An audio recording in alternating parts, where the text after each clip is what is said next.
Tribe Builders. I am super stoked to bring somebody to you today. Her name is Claire VanderEyk, and I met her from a friend of mine. Like, honestly, people know me because I do so many Airbnb things, and because of that, people in my local market where I used to do a lot of commercial real estate connect me with more people because of that. And this is one of those connections. And our friend Heather, actually just thought we would get along really well. And weird, she was right. I think the first time we were supposed to talk, it was only supposed to be maybe a half hour, and I think we talked for like an hour and a half or something like that, which is pretty normal. So I'm really excited to talk to her today because some of the stuff she's doing is really really freaking cool. She knows all about tribe building and all the good things. So welcome, Claire. Hi. It's exciting to be here. Yeah, My can you? first podcast interview, so I'm really excited to try this Ooh. out. It's pretty fun. It's really just a Yeah. conversation. So it's kind of neat. Yes. Well, I'm glad to have you today. Can you tell my people, like, kind of in a nutshell, like what you got going on? Yeah, absolutely. So I have been in the real estate space for about 17 years. I'd always been interested in real estate and the built environment since I was a little kid.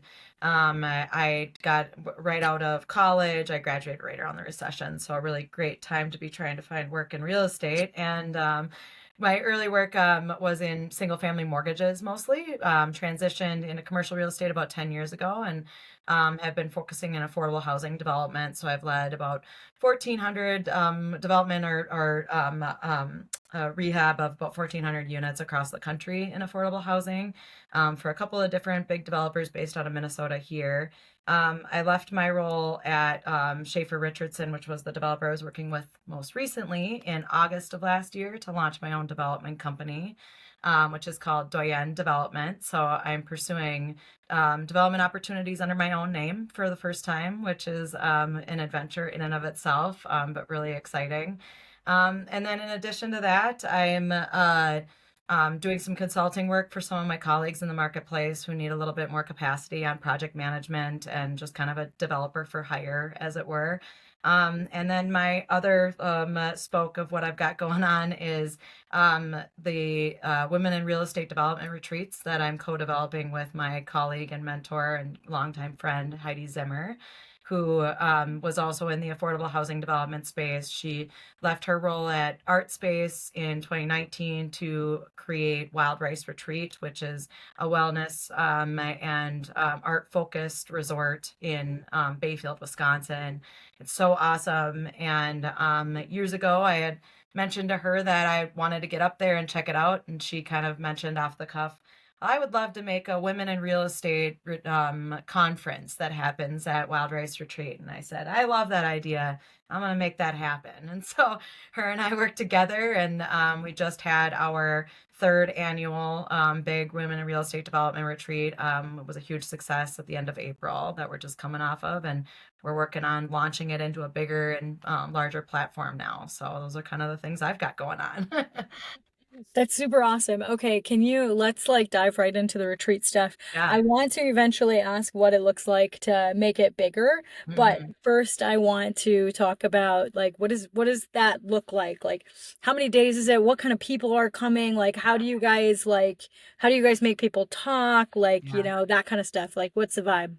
Yeah, really good question. Yeah, so it's the retreat at its core was born out of the desire for a space that we Heidi and I felt like we weren't getting as women in this real estate industry, especially as women who are in the driver's seat for development projects. We're really the ones ideating and bringing the teams together and having to source the capital and the spaces that are meant to offer support for that kind of work aren't really conducive to what felt comfortable for us as women in the industry. And so, one of the core goals of it was to create a more relaxed space. I joked after the end of last year's event that, this type of professional development, skill building, and networking doesn't have to happen in smoke-filled rooms with cigars and some blue navy suits and whiskey. Like, it can happen in yoga pants and walking through the woods. And so we really wanted to put that to the test. And so the core goal of the retreats from the start that we continue to circle ourselves around is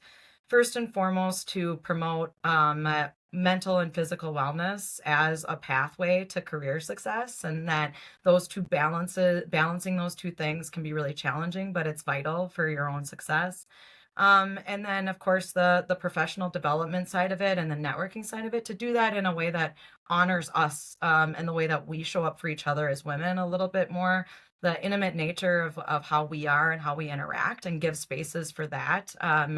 And then the third goal that is also like a huge factor in all of this is access to capital. And capital is what drives projects at the end of the day. No project works if it doesn't have money, in all real estate transactions. And the rooms where capital is flowing are generally rooms that are heavily male dominated. And so trying to create a space, an entirely new room that is only women in it, where we can bring money and capital to flow through it in that way. And so we really have found a lot of success in this so far, because we see that what we're doing is fundamentally different than a lot of the other offerings out there in the marketplace as far as creating those spaces.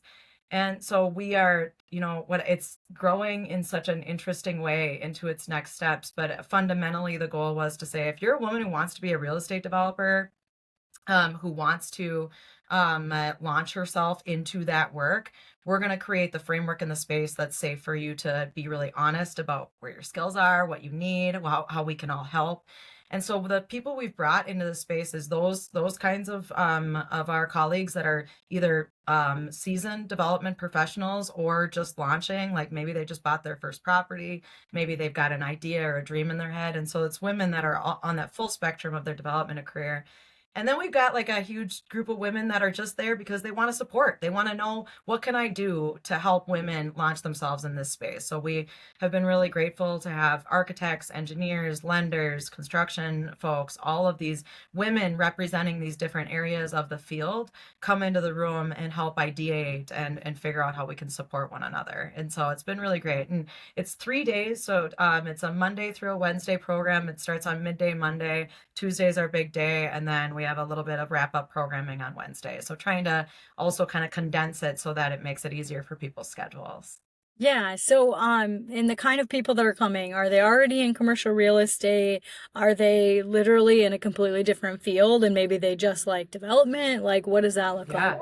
Yeah, it's all kinds, right? So we have we have a budding Rochester contingent. Shout out to those gals that are, either they're realtors now, or just development or real estate curious and really interested in being a part of what's building their community and creating their community. We have women that have been in the real estate industry for 20 plus years, who have a lot of development experience, that are interested in learning how they can support and mentor. Last year we had a gal join us that just has a piece of property. She has a piece of land. She has no real estate experience whatsoever, but she owns land, and she wanted to know, how the heck what do I do with this? And so it's kind of bringing all of those pieces together, which was exactly the goal. Yeah. That's super awesome. And have you guys done like surveys to figure out how people found out you existed? Yeah, it's the only reason that the retreats exist is because of Wired Up, the Women in Real Estate Development and Urban Planning group, which is local just to the Twin Cities. It was a group that was started over a decade ago plus, by a group of women who had urban planning background that were entering the real estate development space, and they didn't have colleagues, other women that they had felt like they had easy access to. So it was just a group of women that started hanging out together, literally just getting coffee. And it has really proliferated over the years. Now there's like over 600 emails on the listserv, and that's all it is. It's just like a Google listserv. It's not anything any more formal than that. But and so it's hard to know like how many people are in there and how many people are active, but it's a lot, right? And it's a force in and of itself. And so I was able to, Heidi and I, as when we were starting this, were able to tap directly into that community and say, we're creating this for you. Please join us.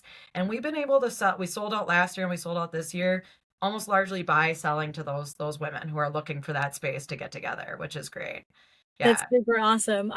So you were part of that Wired Up, or were you part of some of the like the beginning stages of it 10 years ago? No, I would have still been just getting out of college when they first started getting together for coffee. So I joined Wired Up. I think it was about probably about 14 years ago. So like it's been around for longer than I even quoted there. But so it's like I can't even realize how long I've been doing this, I guess. But yeah, and so like the right at the time when I joined, it was kind of just a changing of the guard as far as the folks that were leading it, and people that were more like at my level of experience were just stepping into the fold to lead it, because the women that had started it were starting to raise their babies, and they had other things. They had created a foundation of something, and they did this amazing thing of saying like, all right, here it is, but if we want it to continue to work and move forward, we can't be leading it. We need to step aside and offer leadership to other folks.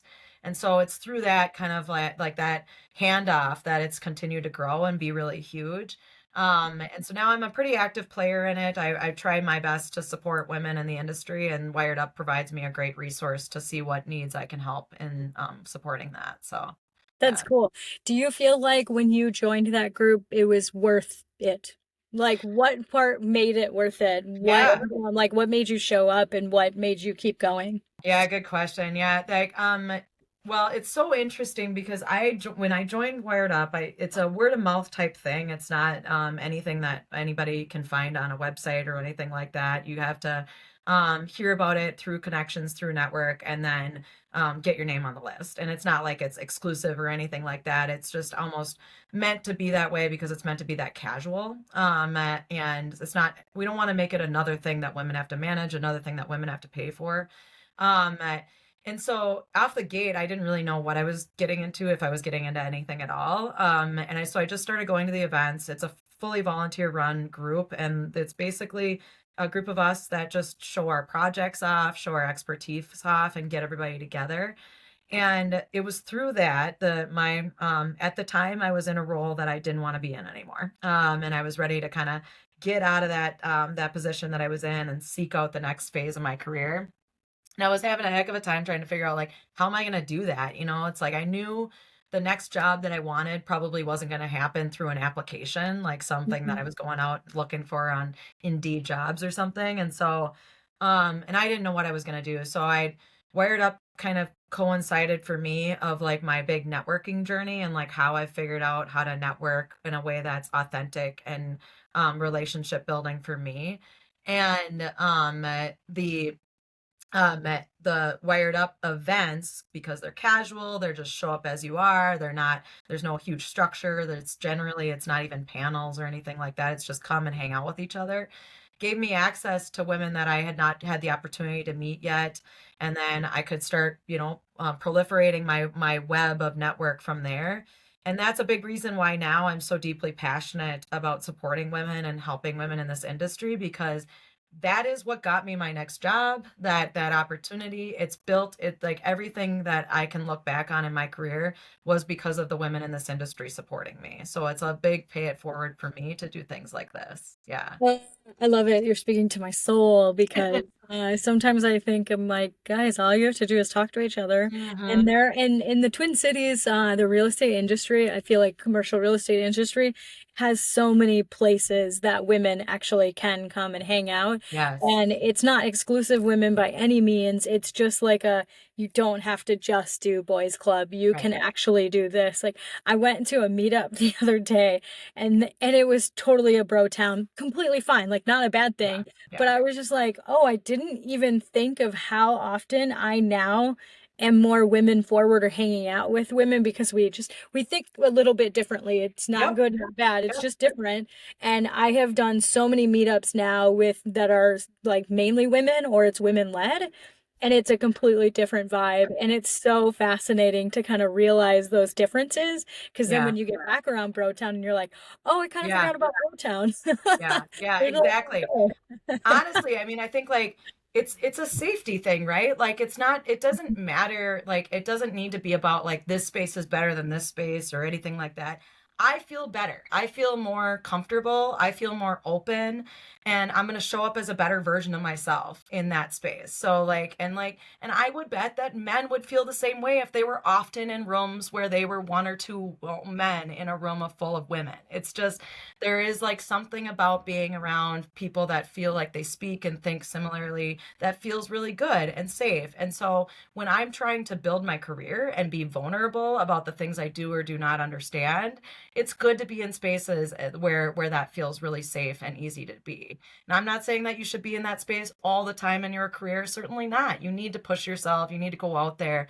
But one of the big things that we think about with the Wired retreat, because it is exclusively women, like, I mean, I can't control who buys tickets, but I just set the thing up in such a way where it's like, I don't, if you're a dude, I don't think you want to be at this, man. Like, I mean, we're gonna be like painting watercolors and talking about our deep feelings. So like this is like probably gonna not be a space that you're really meant for. Like if you're doing you want to come, I'm not saying you can't buy a ticket. I'm just saying you're probably gonna be uncomfortable. So and that's okay, right? And but like the idea is not that we don't need men or that men aren't a part of this ecosystem. Obviously, we know they are. Obviously, we know that they continue to control the majority of capital in this country. But what we can say is like they don't have to be in every room that we're in. And we can have conversations together and connect with one another in a way that feels very deeply authentic, so that when I do go out and push myself into these spaces where I am uncomfortable and I'm pushing a lot of my own confidence and all of that to the edge, then I know I've got this safe space to land every single time when I need it. Because if I feel like my confidence is rattling and I'm just not there, then I can always go back to this group of women who will pump me back up, make me feel great again, and that'll power me through going forward. So that's really the goal of all of it, is to create an ecosystem.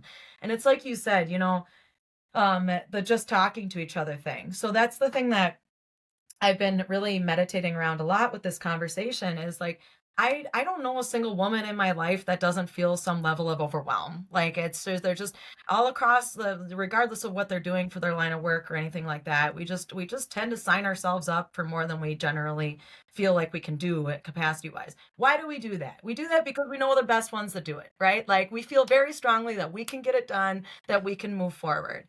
And Yeah. then what comes with that is like a bunch of guilt, right? Then we're like, oh, why did I take all this on? Like, why? This is my fault.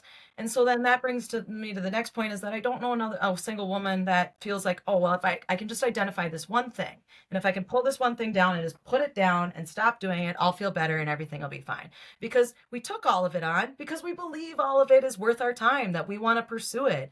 And so what I want for this so badly is to say, like, let's stop guilting ourselves for doing that. Let's stop all of that feeling, and let's say, like, we're taking this on because we're the right person to do it, and we should take it on. We're just not going to do it alone. That's what we're not going to do. So let's create a group of people, a collection of people that are here to support us, so that I'm still doing it. I'm still taking it on, but my buddy over here is going to help me when I like have something come up that I can't jump on it for one reason or another. And so what I'm learning in doing these retreats with Heidi is that women just need an ecosystem. We just don't have the ecosystem. It's just not there. And so if we just create it, all that Heidi says this a lot, that it's about building a container. And I'm finding that if we create the container, we create the space, women bring the magic, I just need to give them the space to support one another, and then they're right there willing to do it. And I think what we've lacked is that space, that opportunity. Yeah, I love this so much. This is what I preach all the time. I'm like, do you have a group of people? Like, I call it tribe building, but it's Yeah, honestly the same thing. It's just yeah, different lingo of like, give somebody the space, and you don't even like, people just don't understand like what can happen when certain right. people show up. And I think that's one of the cool things, is that not everybody is the same and everybody brings different things, but there's typically one or two people that they bring this magic, and they they somehow create a safe space by just being there and asking questions, Yeah. and that makes other people feel more comfortable. Yes. And that's the thing that I'm always looking for, is like, how do I make these people feel more comfortable? Because Yes. the kind of stuff they talk about, like, you can't, like, if you're planning a retreat, I'm super weird about the people I'll let in a room, because there could be one person that they're not a bad person, it's just Mm-hmm. they have a certain vibe that's going Yep. to make it that these seven people don't talk or Yep. won't say Yep. their actual feelings, because they're intimidated, because this person talks too much, whatever the heck it is. Right. It's just and I'm totally one of the people that talks too much, but Same. most of the time it's because I'm asking so many Yeah. questions and I'm Yeah. just bringing things out that Yeah. I'm just like, well, what about this? And what Yeah. about that? And hey, did you think about this? And it's so beautiful to watch and so fun. So I'm guessing your April retreat was just so fun, because it's It so really was. fulfilling when you're just like, look at all these people talking and they're talking Mm-hmm. about like the good stuff, and Yeah. like the deals are flowing or whatever. Yeah. Um, Yep. so can Yep. you tell me like what feels like the biggest win with starting these retreats with Heidi? Like what is the best feeling you've gotten so far? Have you seen something happen, people partner, whatever? Yeah. You might have to do a couple. Yeah, yeah. I mean, I think that you know, it's so deeply rewarding to get to spend a bunch of time and effort creating something, and especially like an event. And this is true of real estate development too. You know, like there are parallels here in a lot of ways. You spend a lot of effort like creating and thinking and cultivating, and then to like put it out into the world. And like it's like as we were leading up to the retreat this year, I had gotten to a place where I was like, all right, you know, the things are done. Now we just have to see how I did, I guess. Like it's like we'll just see. And so there's just like, and we have survey results from folks who joined. We got about 44% of the people who joined provided survey results, and like, you know, they're just extremely glowing. People are really, really grateful for the opportunity. And it's like you mentioned, you know, there was a moment as I was walking around this beautiful resort, Wild Rice Retreat, and there were women in pockets of spaces like everywhere having conversations. And it's just something just so cool to know, like, there are opportunities being created because of a space that I had a hand in putting together, which is just very deeply rewarding. And that's really cool. And I think I would say the other thing that's been a little bit surprising about this is like, I mean, I'm not an event planner, you know, like I'm not a conference host, nor am I going to be. I'm a real estate developer. That's what I am. Yeah. And in some ways, like creating these retreats has like nothing to do with real estate development, right? Like I'm putting budgets together, I'm sourcing sponsors, and I'm talking to caterers and things like that. Like it's like, but it's creating space, and that's what real estate's about too. And so all of my skills in real estate are being deployed in this very new and unique way, which is really fun. And I'm serving a community that I need, right? Like a community that I need to create, which adds value to me as well as it adding value to other folks, which is really cool. And I think I'm just learning that this is like, I'm uniquely positioned to do this myself, you know, and that's really neat to be able to find a new value that I can add to the world is really cool and exciting. That's super awesome. You just mentioned, okay, I go to a lot of retreats. I do retreat stuff. I'm in masterminds, all of that stuff. Love it. A lot of them aren't sponsored. Can you tell me more about, like, this is more of like a shameless question of Yeah. like, oh, how did you get sponsorships? Yeah. I mean, I feel like in commercial real estate, it is a unique space that there is a lot more opportunity for things like that. Yeah. How do you position, hey, I'm bringing 40 women together to this retreat center. Will you sponsor it? Right. And how do you position it so that they're not, I don't know, are they already people that are connected to it, or are they people that it's like, hey, this could make sense, but you can't really speak while we're here because we're not really having speakers? Like, what does that look like? Yeah, it's a good question. It's been interesting. I mean, like that was something I had no familiarity with whatsoever. So I've never worked at a nonprofit, so even like fundraising wasn't something I was very familiar with.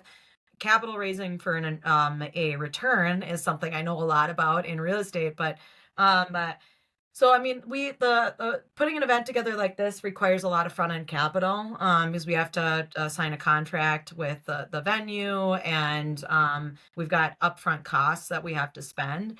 And there wasn't something that Heidi or I had capital to sink into, so we needed sponsors. That was kind of like when we did the first ticketed event in um, last year in 2024. And the only way we were going to be able to do it is if we got some corporations to come on board and come along with us. And there's a lot of companies out there, organizations out there, broadly, really, but specifically in real estate, that have it within their values to see women exceed and excel in this space. And they also recognize that investing in women is going to be better for them in the long run. That they have female staff that need the resources, need access to those resources, and if they get those, then they could turn into these huge money drivers for themselves too. So there's a mutual benefit there. And I'm lucky to have a lot of really great connections in the industry and have built trust with a lot of industry partners. And so I was able to source some pretty good sized sponsors really quickly last year, which was great. I had no idea what was going to be able to happen. And the value proposition at that time was like, this doesn't exist. Wouldn't it be great if you were a part of creating it, And I had no idea like what a sponsor might want or anything like that. I've learned a lot of that. But so what we've done, what we did this year to really even deepen the value of the sponsors and provide them connection.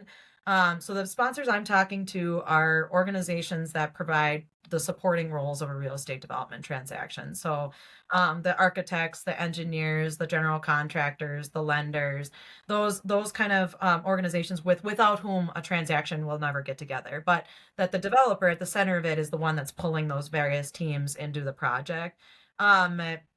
So they have a vested interest in learning who these folks are that are emerging into the development space so that they can support them and be a part of their projects. And they all want to be a part of projects that are led by women. So it's like I'm offering them this space to just all they have to do is plug into it. I'm going to do all the work. And so, but what I did learn from last year is like more opportunity just to get client facing. And so or client lead facing. And I was like to exactly your point, I'm like, how do I do that in a way that doesn't feel like a bunch of developers are coming into a space just to get sold to the entire time? Like that, I don't Yeah. want that either, right? Yeah. So I want it to feel very much like you're still getting support. And last year, we did do a few panels, like more traditional panel things, and they were great. Like they were great for ideas. But like another point you made earlier was the way that we all kind of show up different in spaces. We all have different personalities. I, like you, am really outgoing. It's not challenging for me to speak in front of a group of 100 plus people. In fact, I love it. And if I could do it every day, it'd be great. I love that attention.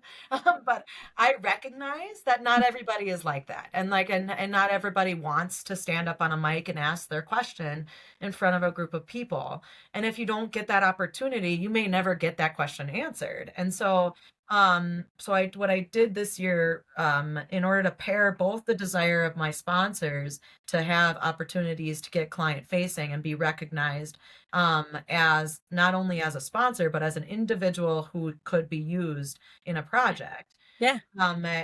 And then to also meet the needs of my attendee base, to be able to have them show up in spaces where they can feel most authentically themselves, we created what I called subject matter experts. So each sponsor was allowed to have an individual from the organization be their like representative subject matter expert.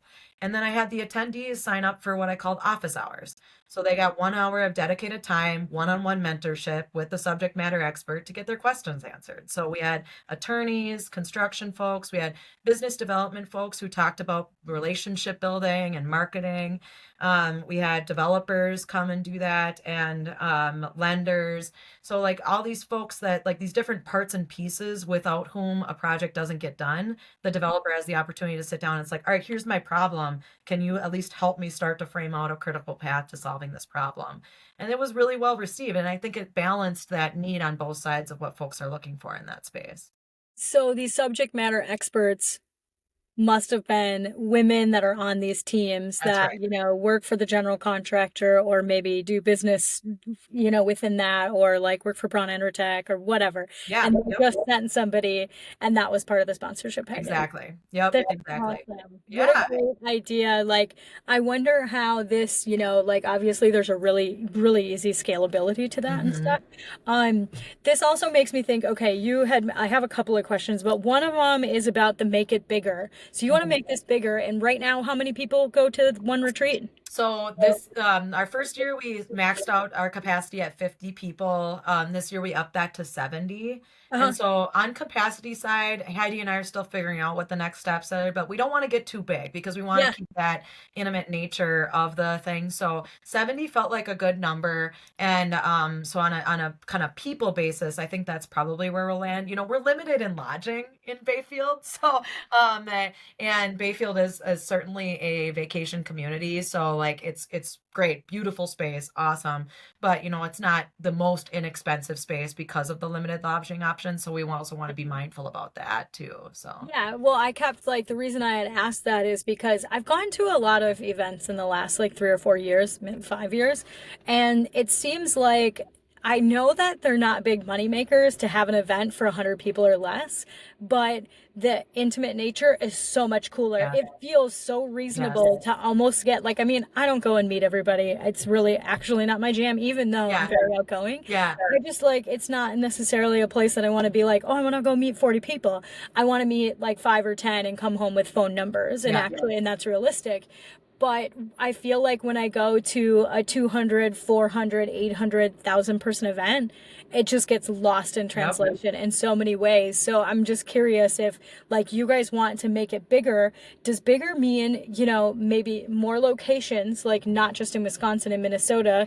And does it mean more, more opportunities? So then it's 2 retreats a year instead. So if you can't make this one, well, maybe you right, can make this one.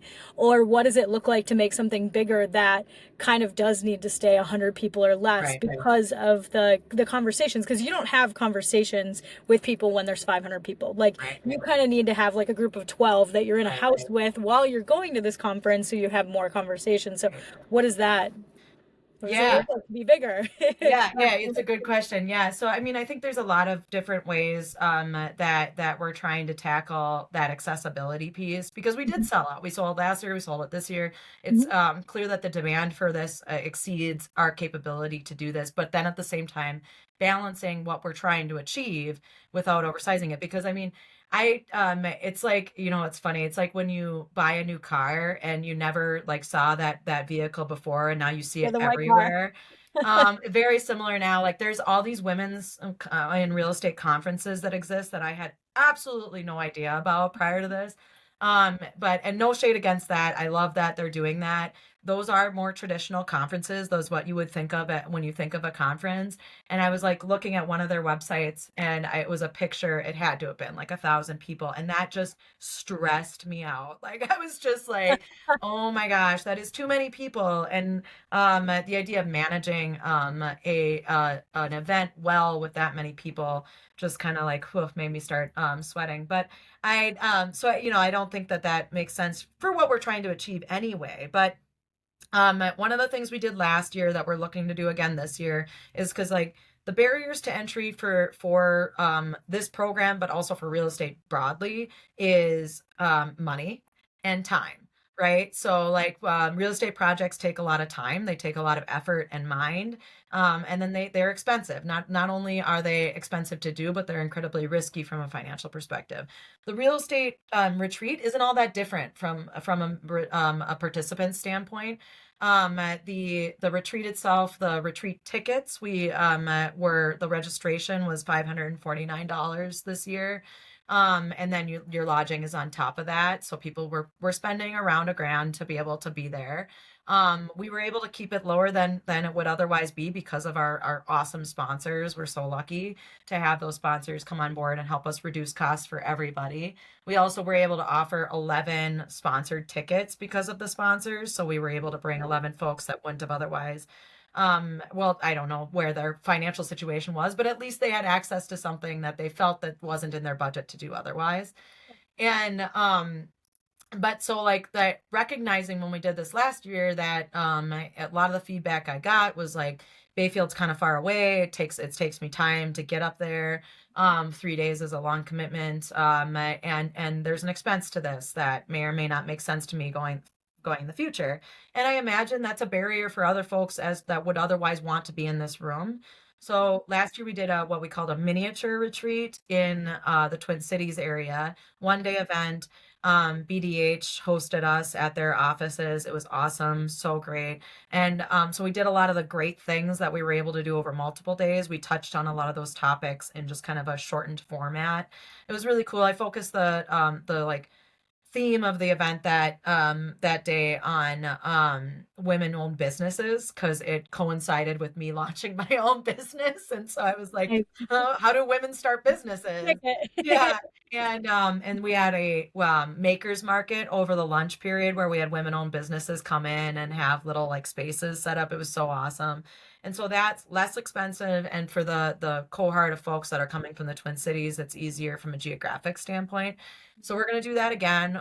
We're shooting for October 9th to have our fall like mini retreat. Still working on the framework of that.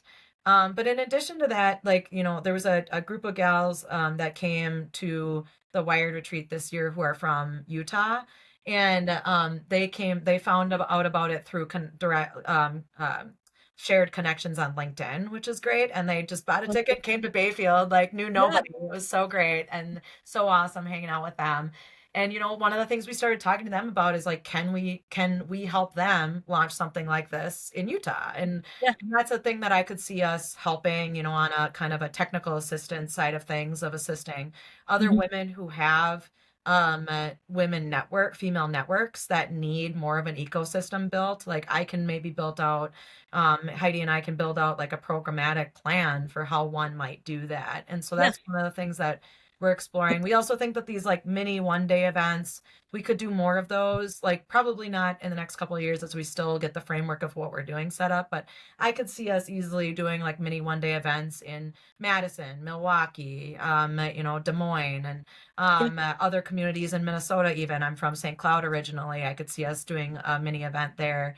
And one of the things that I personally am ready to really lean into, and this was a bit of feedback I got from the last retreat, was pitching deals and like really trying to focus on, maybe we do events that are just hyper specific and they're not even a full day, maybe they're a couple of hours on Mhm. workshopping your deal. Like come into this room and there's a circle of experts that can Yeah, help you hot seat. workshop it, think through it.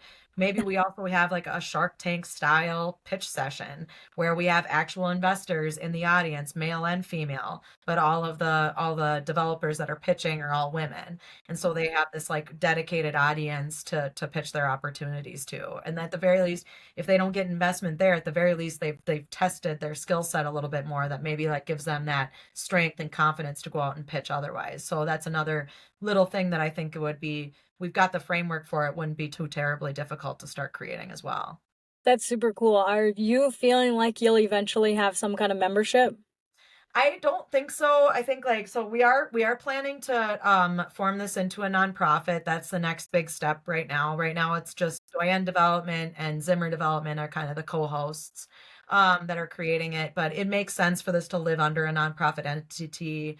It'll help also with the sponsorship piece because then we'll be able to accept donations and stuff. So but I think like the goal is that we're just an events focused nonprofit. So membership will be a ticket to the event. And that will be how you kind of support us in our work, is that you're paying to come to our event. Cool. That's All the right. idea. Yeah. Okay, if somebody wanted to make something like this, so you're development focused, you're real estate focused. If I have a friend who, has a manufacturing business and she Mm. wants to find other manufacturing people, how can someone make something similar like this? Or how do you, I mean, you know how to jump into a group and figure things out or even find groups. If you were to be able to suggest something to a person that doesn't have a network at all, Yeah. like what would you tell them to do? Yeah. So I've talked to a lot of folks who are just entering their career in real estate, and one of the things that I hear the most from them is like, how do I find a mentor? And like a lot of the different organizations here locally have like mentorship matchmaking things, which I just, I mean, like mentorship has to be a relationship. That's what it fundamentally is. And like, so the like matchmaking of like, I'm just gonna drop you next to this random individual and hopefully some magic happens, is just like, that doesn't make sense. So like, what I often tell people that are looking to broaden their network, to make those connections, is that it's, that the put that on your shoulders. And I'm not saying this to like add anything to anybody's work, but remember that if you're just trying to build out your network, that the folks that you're looking to seek to connect with are probably very busy. They've got a lot of stuff going on. And at that moment, you may not on its face add a ton of value to them. And that's not to say that you don't. I'm not saying that at all, but like that on its face, that may be the way it feels. And so it means going out on a journey and being like really tying yourself to like what your goal is, what you're trying to do. And so when I was in the early stages of doing that, I was taking networking meetings at least 3 times a week. I would do like coffees, lunches, whatever. I carried a notebook with me. I had a woman early on in my networking journey suggest this, and I thought it was so great. So I would have a 1 hour session, networking session, and then I would book myself 15 more minutes before I had to be wherever I was going to go next, so that I could write everything down that I caught from that, so that I wasn't writing a bunch of notes while I was sitting there taking things in, but like that I would write those notes right afterwards. Mhm. And then every networking interaction that I had, I would ask that individual, based on our conversation today, based on the things I shared, who are 3 people you think I should meet with next? And would you be willing to give a soft introduction? If not, cool, that's fine. I'll find them on LinkedIn, or if you'd be willing to give me an email, I'll reach out to them on my own. And that you'd be surprised how quickly just doing that will like proliferate your web of networks so fast.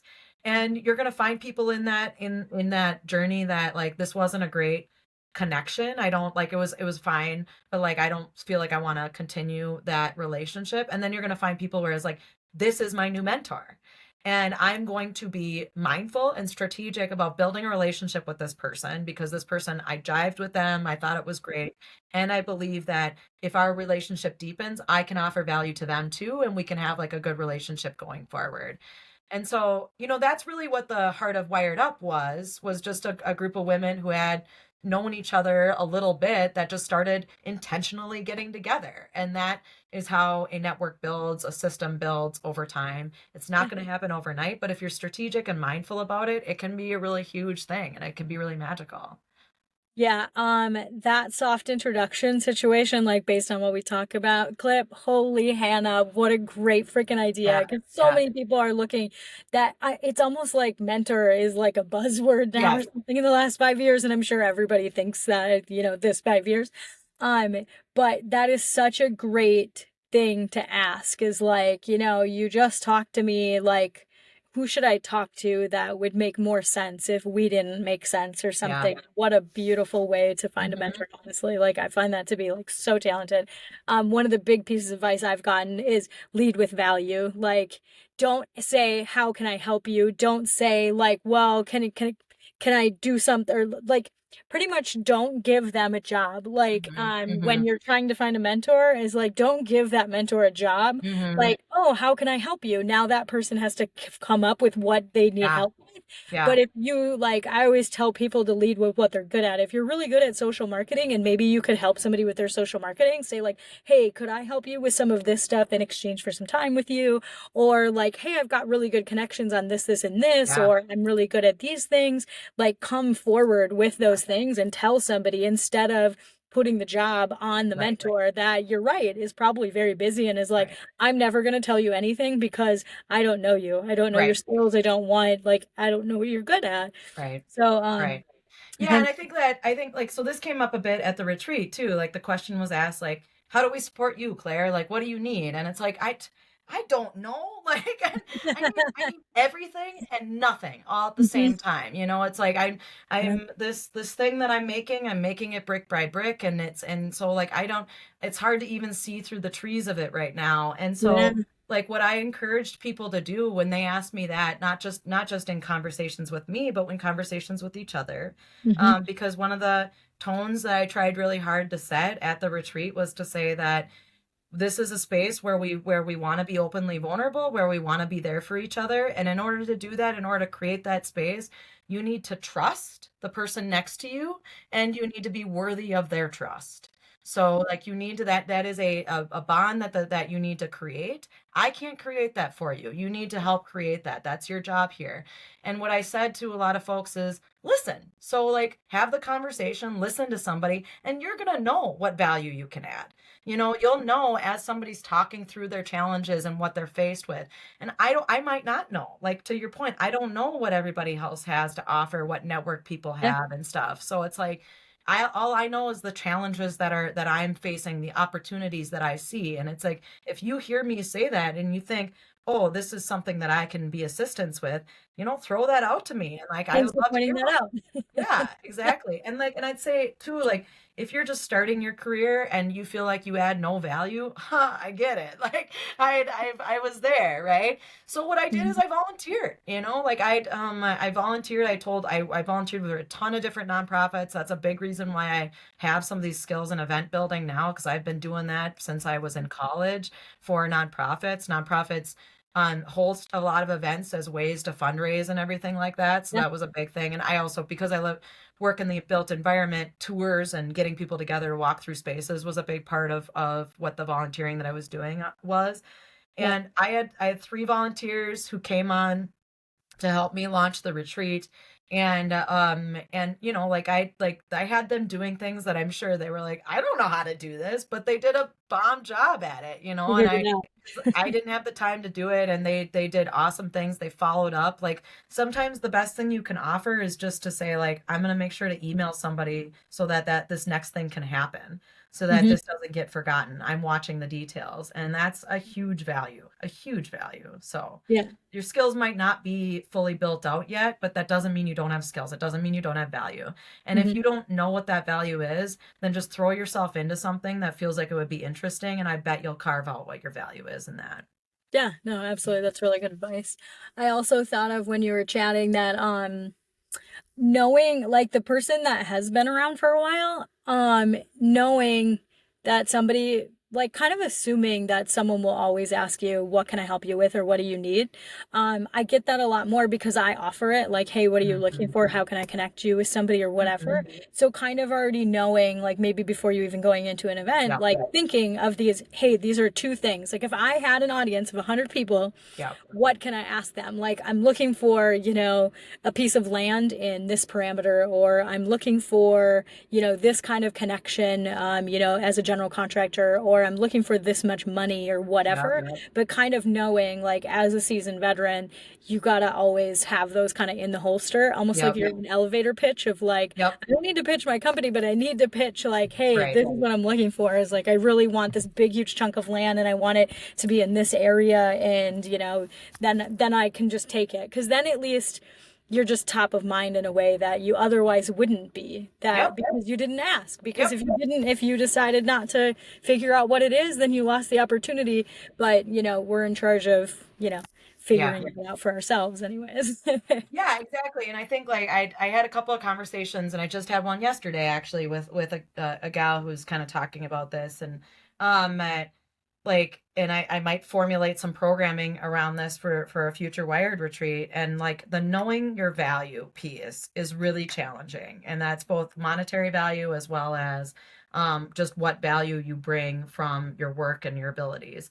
Yeah. And so like I went to business school, and so elevator pitching was like literally like a part of the coursework, right? Is like Yeah. finding a way to take everything that I believe about myself, that I think about myself, and being able to say that very succinctly in the time that it would take to get up and down in an elevator, which I have literally had to do before. So like I can actually like attest to the fact that that can happen. Sometimes you're going to get a couple of minutes with somebody who's important in an elevator. You should be able to be ready to speak about why that this person should be interested in continuing a conversation with you. That's a lot. That's a high intensity, and I even saying that out loud, I'm sure will create anxiety for some folks. And but like one of the things I've been thinking about a lot is that, so like I consider myself a pretty good writer. And so writing and journaling is one of the ways that I've been able to get to some of this, is just kind of cultivating my own thoughts and feelings around this stuff. But one of the workshops that we had at the Wired retreat that was really interesting and like in a way a little life changing for me was Katie Wheeler from BKBM. Big shout out to her. She led a class on AI and like how we can better like integrate AI to help us with some of these like other elements of ourselves, so that we can free ourselves up to do the thing that we're most destined to do. Mhm. And so I have been I call ChatGPT my robot buddy, and I've been having lots of conversations with Robot lately. Robot and I are getting real close. We're pals now. And what I've been using Robot for is to prompt questions for me. So like I think like what I've if somebody is just beginning their networking journey, what I would recommend they do is type into ChatGPT, what are some questions that I should be prepared to answer in a networking meeting? Like what and like the robot will just pump out questions, and then you can start to formulate ideas and responses around those. And then you could even just bullet point them and put them into ChatGPT, and ChatGPT can help you cultivate like a way to succinctly say these things. If you're really struggling with a word salad of like all of these things you want to say and get out into the world, then utilize AI to help you like succinctly get that down into a pitch.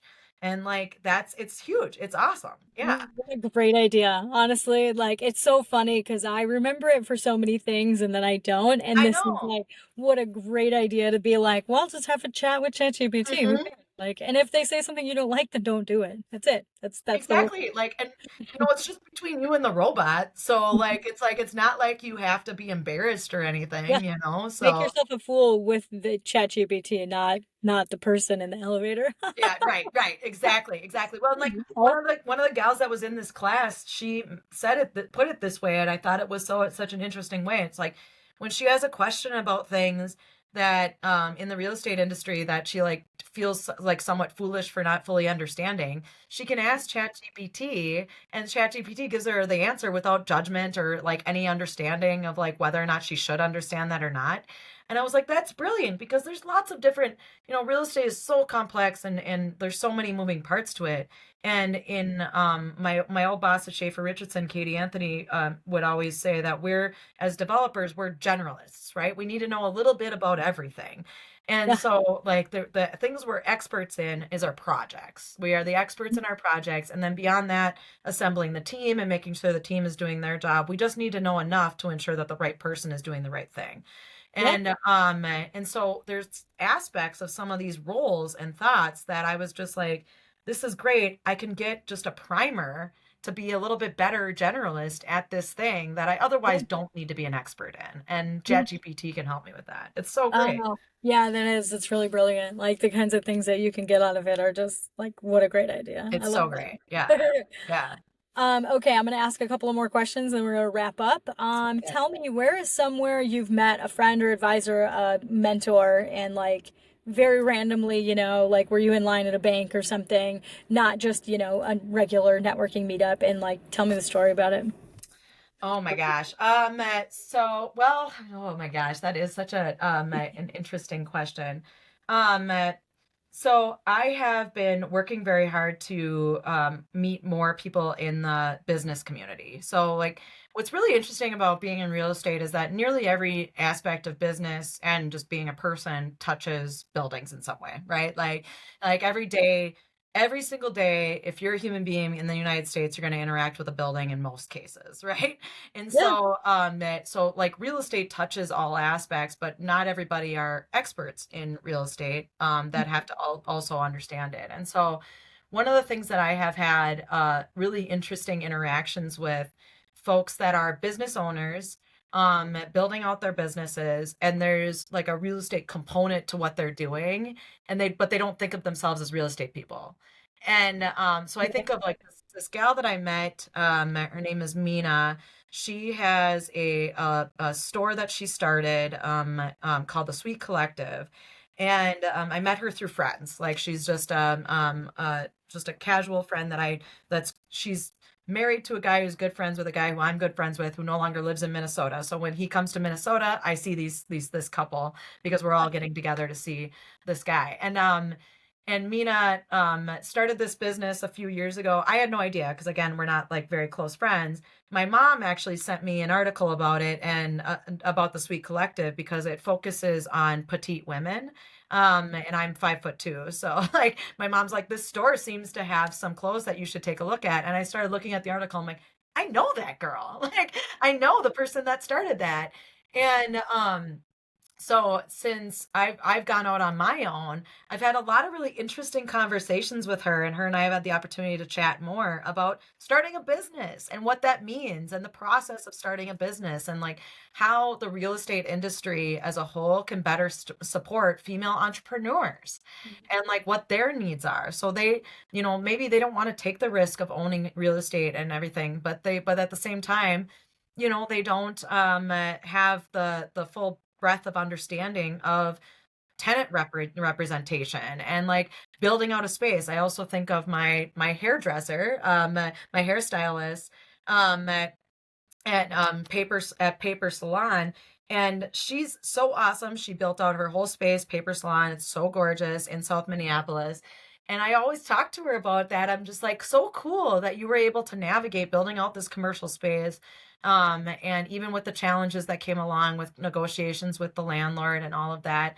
So I actually convinced her to come and be on a panel for my mini wired retreat last year. And she's like, I'm not in real estate. And I said, but you are. Yeah, Like, you you are. are, and your view, your voice in this space is so important to Mhm. for my colleagues to hear and understand, just like Mina's experience. Like, she's not like a storefront; she has more like a warehouse, and then she sells online. Yeah, And she's got like a dedicated group of women that buy a lot from her. So she does these awesome like Facebook Live sales and everything. And so again, like there's this real estate space that I feel like in addition to helping launch women real estate developers, I'm also starting to learn about how I can just help women entrepreneurs yeah, and what they need in their real estate needs. So I mean everything comes back to real estate for me. yeah. I But love it. I love it. I'm into it. that's kind of random how those connections have been created. Yeah, two things I thought of. One, I feel I'm in short-term rentals, so Airbnbs, and Yeah. so many people just think they're in hospitality. I'm like, no, actually, you're in real estate. And then there's the whole sector of real estate that happens to be in hospitality. Yes. But I love how much real estate crosses over. And then second, anytime I go into a building now, I am just like, if I meet the owner of any business and I'm in their space, I am already like, I grilled somebody who started who signed on for a franchise for a co-working space this week. And I like just she sat down and I'm like, "Oh, you poor girl." Yeah. Because I asked her like 50 questions and I'm just like, "Well, wait a minute. Do you guys own this building? Well, what about the Yes. other buildings? Like, why don't you own this building?" Like I mean, I've done that to my dermatologist. I Yep. found out my Yep. dermatologist owns like 7 buildings Yep. because I'd like to tell people like this is such a good idea to own your building. And they're Yeah. like, well, I can't afford it, like all these things. And it's like, I think as real estate people, that is a huge thing that we could do to help, Yep. especially coming from commercial real estate, that it's like, hey, why actually you could potentially live here. I mean, work out of here for free because Yeah. you can do like office hacking. And like, it's Yep. so interesting because residential real estate, it's so common to, house hack, to rent out your rooms, to rent it on Airbnb, to buy a duplex or a quadplex and like live in one and rent the others. You can do Yep. the same thing with office buildings, with Yeah. retail buildings, with manufacturing buildings. It's like that should always be your goal. And the other cool thing is there's actually all kinds of programs out there that are going to help you buy that building. Yeah. And Right. like people just don't know about it. So even having the conversations, thankfully this gal that I was talking to, she does own the building and like she is a co-owner, and it's because the other guy is the money. He doesn't want to really be involved in the business. There's people out there all over the place. And if you can get 30%, if you could only own 20% of your building or Right. 30% of your building Right. and somebody else owns 70 to 80, Right. it's Right. crazy how much better Right. that is because you at least Right. have like, there's tax advantages. There's so many cool things about Right. the real estate. So that's the thing that I think of when you were talking about your stylist. I'm like, she should buy her building. Yeah. Yeah. Yeah. And Why that doesn't she buy her building? This is that crazy. definitely came up. That's what's so funny. And then another one I just thought of while you were doing that too is which is totally random, is Audrey Rose, which is a thrift and vintage boutique in South Minneapolis, run by a woman named Jessie, who like I just like randomly found her on Instagram selling stuff. I love thrifting, and so I was like, and now I'd consider us buddies. We chat on Instagram all the time, and like same kind of thing. Last time I was in there talking to her, we ended up talking about the like because like she's basically upcycling stuff, and there's funding resources out there at the city of Minneapolis to encourage the type of business and work that she's doing. And I've built a career working and partnering with government entities to create projects in affordable housing. I know how funding resources work at government, and it's like it's these types of like random things that we can like support each other on and talk through. And it's like, yeah, it's like the the ecosystem of women trying to go out there and do things is incredibly dense, incredibly beautiful. But what we are not connected to each other directly enough. And Yeah. so like Or people are intimidated by each other, or yes, everybody feels like, I've seen a lot of this in real estate. Like women are super competitive against yes, other women. It's like, yes, hey, wait a minute, put on the brakes. yes, I swear, if you open this up and be collaborative, yeah, you will get more business than you could ever freaking yep, imagine, because people will start thinking of you and thinking of each other that's right. instead of going like, I also feel like me and you are in the same generation. And we're about the same age, and we have these different experiences because we're so much more open about this stuff. So now we have to teach the 50, 60-year-olds, hey Yes, guys, seriously, I promise, just show yes, up. Like yes, we're great people. You can talk about all the ickies yeah, if you want. And I think it's definitely been a fun thing to watch turn, because I've mhm, totally turned 50 somethings into, I'm like, no, you need friends. I swear. I yeah, promise it's gonna yep, be okay. I will be your friend. I will right. be so supportive. All I want to do is support you. But if you don't have that to begin with, then yeah, you don't have as much. Yeah, exactly. And I think that, and this came up in the retreat a bit too. And like right now is a really weird time, right? Like it's a weird time in our economy. It's a weird time socially. Like there's a lot Mhm. of there's a lot of noise. There's more noise than I have ever encountered in my career going on. And Mhm. so I noticed this noise seep into this space, this really safe kind of space that I was trying to create of competition really, and like that kind of competitive nature, because when it feels like there's only enough room in the space for one woman and in our day-to-day lives and work, it feels like the woman next to me is a huge threat, and I do want to be better and bigger than her every single day. And I've had to coach myself out of that mindset. I literally have. I still do sometimes have to do that, because like the other thing is that in real estate, and this is true broadly in business, you're always competing with somebody, right? Like, and so competition is inherent in what we do. And I joke with my colleagues, like, if um if you and I are chasing the a same piece of land, we're both bidding on it, or like in affordable housing, if you and I are both chasing the same funding resources, my project is better than yours all day long, every day, always. My project's always better than yours. But the minute that you win that land or you get that funding, I will fall on a grenade to get your project done. So Yeah. like that's my mindset. That's where the competition is the safest and the best, and makes me better and makes you better. I'm all in on that. But when the competition starts to really degrade who we are and like what we're trying to accomplish, I'm not a part of that. That's not good competition. And Uh-huh. that competing in that way, competing with each other in that way, that's how patriarchal societies stay patriarchal societies. That's what it wants of us. It wants us to compete with each other. It Yeah. wants us to infight. And Yeah. so what I'm saying is like, let's compete when we need to compete, but Yeah. let's lock arms when we can to support each other as well. Yeah, I always think like the best thing is going to win, or Yeah. whatever is the most aligned is what's going Yes. to happen. So afterwards, like just kind of get over it, because Yeah. there's also so much business to go around. Yes. Like if you have like a scarcity mindset, you're always going to have Yes. that. You have to work on the scarcity mindset, Yeah. because if you always think there's a ton of competition and all these things, well, weird, you're creating reality. It's 100% going to be that way, and that's how everything is going to show up. Just like the white car, like, oh my God, I just bought a Hmm. Ford F-150 that's white, and now all of a sudden I see 100 of them a day. Everywhere. Yes. Like the same thing's going to happen if you decide scarcity, there's not enough business, I need this, I need that, but I'm not getting it. Well, you're literally creating that by Yep. the words that you're saying and the beliefs that you have that it's, you're not going to get the deal or whatever. Well, Right. it's true. It's always Right. true. Right. Whatever Right. you think is That's true. exactly right. Yep. um, okay, and then I guess last question is, what's the best advice someone has ever given you that you've actually used? Yeah, I mean, probably last year, when I had two women within 1 week of each other tell me that I should quit my job and start my own development company. I, last year I had gotten to a place, where I was like, I'm ready for the next stage of my career. What does that look like? I was having conversations with my leadership team, at my role there. There was opportunities and thoughts going on around there, but I was also, tapping into my network, into the mentors that I have, created over the time of my career. And I like it's It was so funny because in the back of my head, always like going out on my own was always something that I thought maybe, but that's too scary. It's too much. You know, I own my own house and I have just an insane pile of student loan debt. Like the risks are too significant, you know? And but like what happened was that and one of my long-term mentors asked me to grab coffee.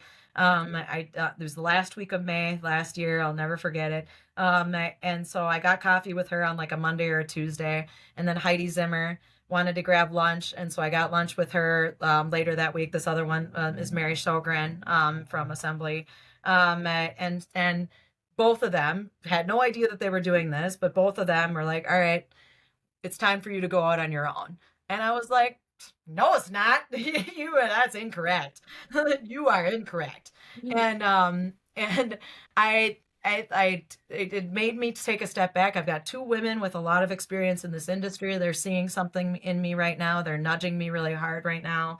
And more importantly, they're offering me a bridge. They're giving me an opportunity to do some consulting work that'll keep me paid while I get my first development project underway. And so then the only reason that I was still saying no was capital. I don't have any money to get a real estate deal launched. And so I started talking to people around about that. And all of a sudden I'm hearing over and over again, like, Claire, if you bring us a deal that works, we'll find the capital. We'll figure that out. You know, like it's find us a deal. You've got a strong reputation of putting deals together and getting them across the finish line. We'll figure that part out. And so it's the skills and the knowledge that I have. That's the thing that's harder to find. The money part is out there in the space. And so I took a step back and I thought, okay, I've got lots of people telling me that this is the right choice, and I'm still saying no. And so why? Why am I saying no? I'm literally journaling about this. And I wrote in my journal, it's fear. The whole reason is fear.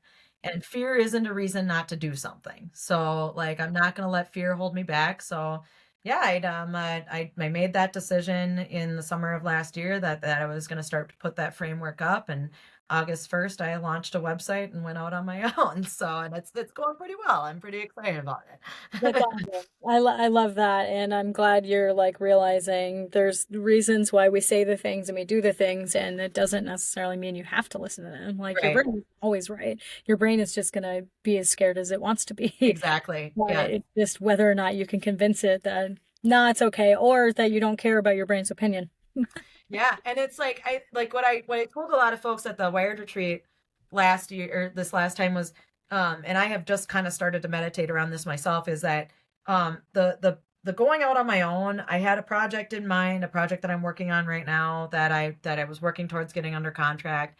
And so like what I really thought, because I'm a pretty risk adverse person. I the risks I take are risks that I really fundamentally believe I can achieve. And so I was like, the only way I was going to be able to do this is if I knew I had a project. I knew I had a project that I could get done. And so I based some of that decision making off of that. And then I've come, of course, like everything terrible has happened to this industry since, you know, like the threat of tariffs, political indecisiveness and gridlock, like all of these things make an interest rate volatility, construction cost increases, like all of this makes a project really hard.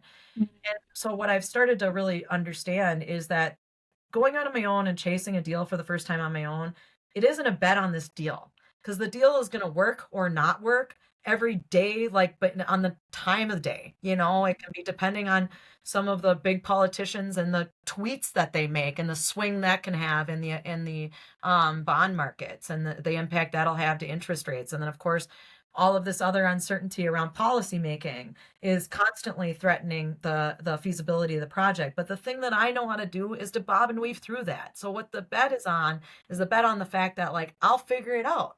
I know how to Yeah. figure it out. And I've proved to Mhm. myself over and over again that I can figure it out. So just doubling down on a bet that I'll figure it out and that everything else is just noise. Yeah. So that's been what I've been really kind of heartening on, and I'm hoping to encourage other people to do that as well. That's awesome. I love that. Okay, so just to wrap up, how do people find you if they want to reach out, talk to you, meet you, any of that stuff? Yeah, absolutely. I actively try to make myself as easy to find as possible. So I've got my Instagram is CV loves MN. That's my personal Instagram, and you can easily reach out to me on there. It's open for people. So is Doyen Development, Doyen Dev, at Doyen Dev is my development company's Instagram. You can also find me on LinkedIn, or you can shoot me an email, claire@doyendev.com. Like I'm really, I try to make myself as accessible as possible. I want to, when you and I talked a while back, um, you made a statement about a big lofty goal that you had set for yourself to impact people. And I thought to myself, you know what? I'm going to make myself a big lofty goal. And so one of the big lofty goals I set for myself is that in 20 years, I want more than half of the big real estate development firms in the Twin Cities to be run by women. And I want to be a part of making that happen. Yeah. So that's my goal. So I am looking to help support any women that want to be a part of that, making that happen. That's so awesome. I love everything about that. Perfect way to end because I hear people's goals like that and I want to help them do the goal that Yes, they really want. So I love that and I'm happy to support you too. And so if anybody listening is looking for development stuff or trying to figure that out, like definitely reach out. absolutely. I'm happy to connect you directly with Claire as well if you reach out to me.